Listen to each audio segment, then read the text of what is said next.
Yeah, this one's really cool. I talked to two guys that were dressed up as Ultraman, and you know, they did that kind of thing as a job. Onto the side. Wow. Wow, autograph. I know, this is just amazing. Well, thank you very much. This is great. This is the first issue, and I have it. Thank you. Thank you so much, Eric. Can you describe to me then, it's an Asian, what inspired you to make an Asian culture magazine like Giant Robot? There wasn't no other magazines that I would want to buy, so I decided to just make one that I'd buy. So this is the first magazine I'd go and buy. What is the significance of Giant Robot? The title? Yes.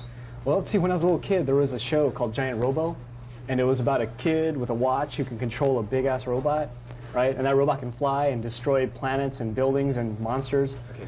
And that's a big-ass robot. Big ass, you know, like made out of metal, you know, and tall. Anyways, this little dude would flip open his watch and start talking to the robot and saying, okay, you know, Giant Robot, kill the monster.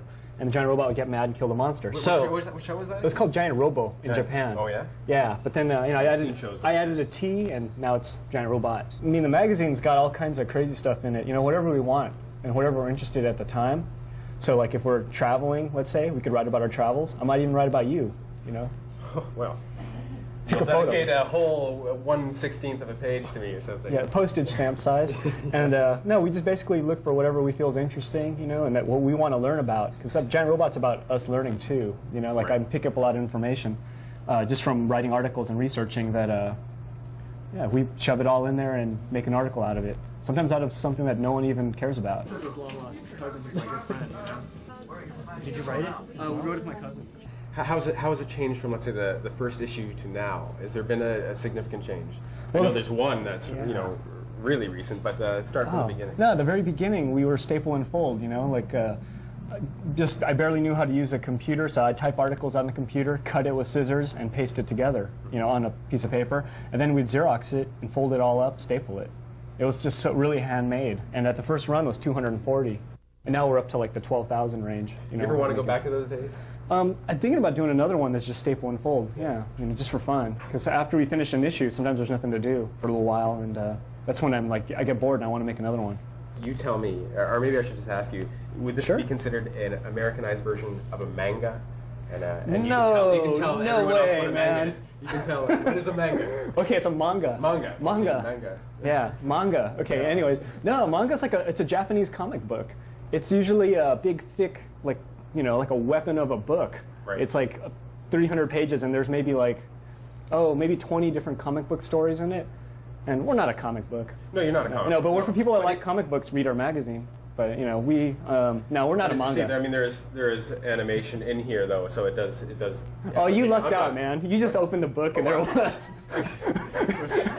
You lucked out. Look, there you go. Oh, okay. That's no, but there's a little bit in there. It's not a comic book. No, it's not. No, not necessarily. It has a bit of everything. But we like comic books. So you answered my question. We appreciate comic books. No, you're right.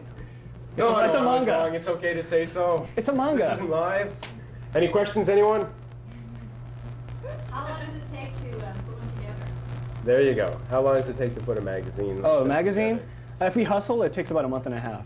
Yeah. Yeah. But, you know, there's writing, too. And so if you don't, let's say you just... Oh, we just kind of get lazy and kick back. Well, it takes a couple, 3 months maybe. Yeah? Uh-huh. That's when we're just cruising along. But otherwise, it takes about a month and a half of hard work. We do stuff on martial arts. We, like, you know, not that we do it, but we still kick ass nonetheless, right? But no, we don't really do martial arts exactly. But we go look for martial artists and stuff, try to find interesting stories about them because martial artists are cool. I mean, Bruce Lee was really cool. Yes. But then there's more than just Bruce Lee. There's just so many current martial artists that are just awesome. You know, nobody but Bruce Lee. Come on. No, you know, you look at the Ultimate Fighting Challenge. You know, that even took place in Canada once, and once. Yeah, once, yeah. And that's really fun to watch. Oh, it's fun to watch. We get into that. Good for the kiddies. Yeah, well, you know, it's harmless.